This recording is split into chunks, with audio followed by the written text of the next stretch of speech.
Welcome to Remnant 101 at the City on a Hill Church. I'm Associate Pastor Benji Lalayan. God's remnant doesn't let the unclean spirit return. I want to read just a few verses in Matthew 12, verses 43 through 45. It says, "When an unclean spirit goes out of a man, he goes through dry places seeking rest and finds none. Then he says, I will return to my house from which I came. And when he comes, he finds it empty, swept, and put in order. Then he goes and takes with him 7 other spirits, more wicked than himself. They enter and dwell there, and the last state of that man is worse than the first. So shall it also be with this wicked generation." And when learning how to apply this to your life, you need to realize how the devil works. And we've mentioned several times that he operates on lies. The Bible refers to him as the father of lies. So how does that fit here? How do we apply this to our life in this way?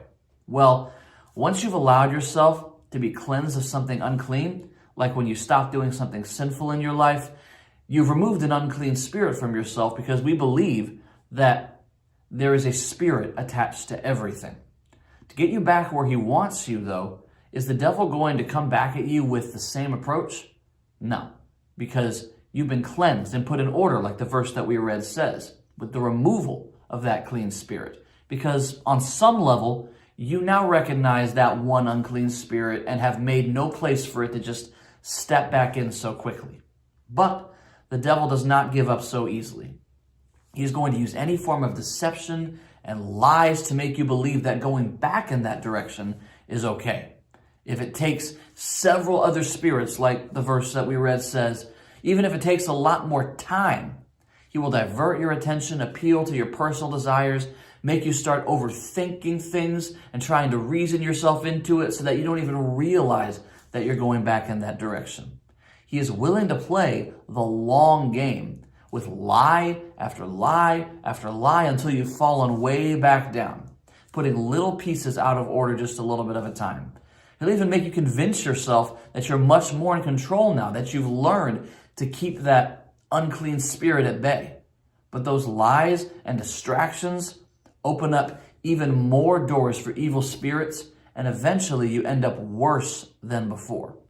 You have to recognize that the devil is a liar, and you have to think to yourself, with every decision that you make, you have to think, can this pull me back in that direction? Or is there any way that this can lead to something that displeases God? On Sunday, my dad said that one of the big words we need to remember is focus. That's what it's going to take for God's remnant to recognize those little movements the devil tries to push us into. The more we do that, the more that God can and will use us for his purposes.